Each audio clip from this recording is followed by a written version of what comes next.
I'm going to start with a question. How many of you know the person sitting next to you from before today?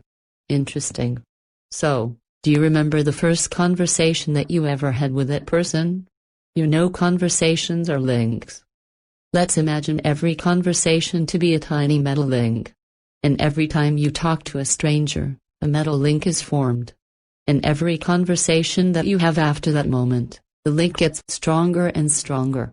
And every day each one of us meets so many strangers, the grocery guy, the cab guy, maybe the receptionist at a new office you went to. And with every conversation we build new links.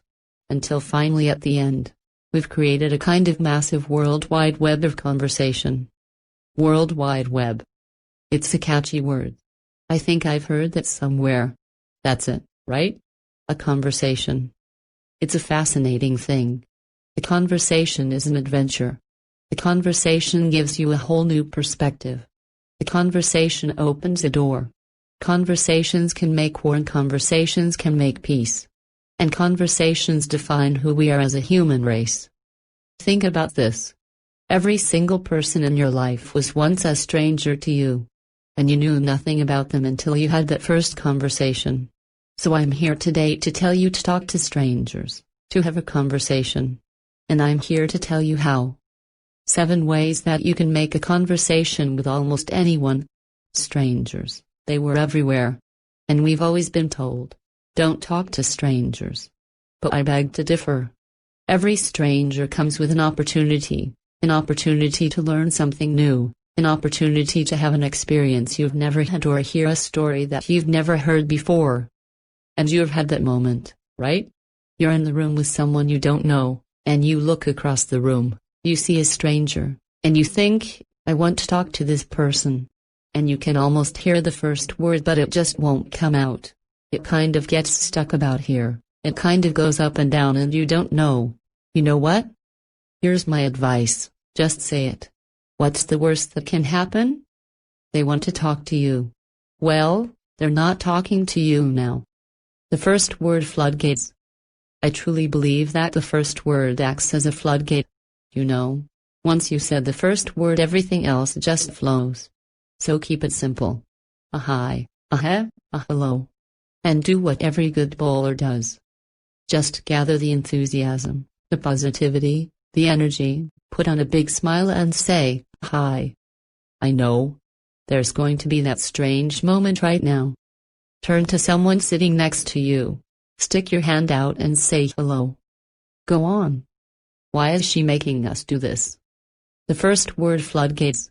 You know, here's a challenge we face every day. Time. And we have to make that conversation with a stranger memorable. So how do you do it? What's the biggest challenge? Honestly, if we get stuck in the rut of, hi. Hey. How are you? I'm fine. What's going on? Nothing much. Same old. So tell me what's new? There you go, 45 seconds down, wasted. Right? So, here's my advice, skip the small talk and ask a really personal question. And don't be afraid. Trust me. You will be surprised how much people are willing to share if you just ask. So ask any kind of personal question. Maybe, interesting name. How did your parents think of it? Is there a story behind it? Or, how long have you lived in this city? And do you remember the first day you landed here? Answers to those questions are always something unique, always something personal. My favorite one to try is, where do you come from? And where does your family live? Unfailingly, every single time I sit in a cab, I do this. I ask that question. Where do you come from? And where does your family live? Let me tell you a little story. I was coming home one night. I get into this taxi, open the door, sit down and I say, where are you from? Where does your family live? And the 60-year-old Pakistani cab driver goes on to tell me all about his life in Peshawar. We talked about politics. We talked about music, family, wife, his farm. And 20 minutes later he is convinced that I am the perfect bride for his 26-year-old college-educated son from Peshawar. And as I'm getting out of the taxi, He is taking out a passport-sized photograph with this look of enthusiasm. I have to say, it was a very difficult goodbye. But the moral of the story, really, is what starts with a hello can end with a marriage proposal. And that is a warning. Step 3. Find the Me Too's. Have you ever met someone who starts a conversation like they're starting a debate? I am from Delhi. I hate Delhi. Yeah? Nothing kills a conversation like a negative. When you meet someone for the first time, make an effort to find the one thing that you and that other person might have in common. When you start at that point and then move outward from there, you will find that all of a sudden the conversation becomes a lot easier. And that's because both of you suddenly are on the same side of something. And that's a really powerful feeling. Now, what could you possibly have in common with a stranger, you ask? Could be anything, right? You're both in the same place at the same time. Maybe you're from the same country. Maybe you both like the winter or you're longing for it to rain. I don't know, you'd find something. When you find a Me Too, you automatically have a kind of buy-in from the other person. Trust me, that's helpful. Pay a unique compliment. I read somewhere that people will forget what you do, and they'll forget what you say, but they will never forget how you made them feel. So be generous. And go out and give someone a nice full compliment.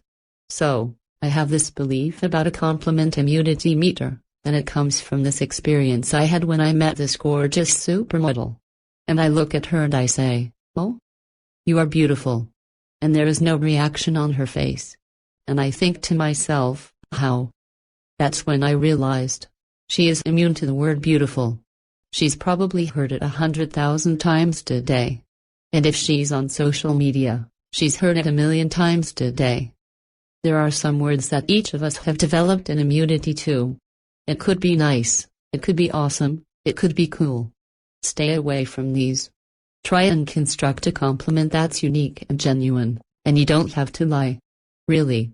When you look at someone and say, "I love how when you smile, it's like your nose smiles, and then your eyes it smile, and your ears smile, even your forehead smiles," and suddenly, the whole person is just smiling. You see, I hope that's a compliment you're not going to forget for a while. Pay a unique and genuine compliment. Ask for an opinion. All of us have opinions, trust me. And we all want them to be heard, and everybody wants validation. So go on and ask for an opinion, and that's when you open up a two-way street. That is when the real communication begins.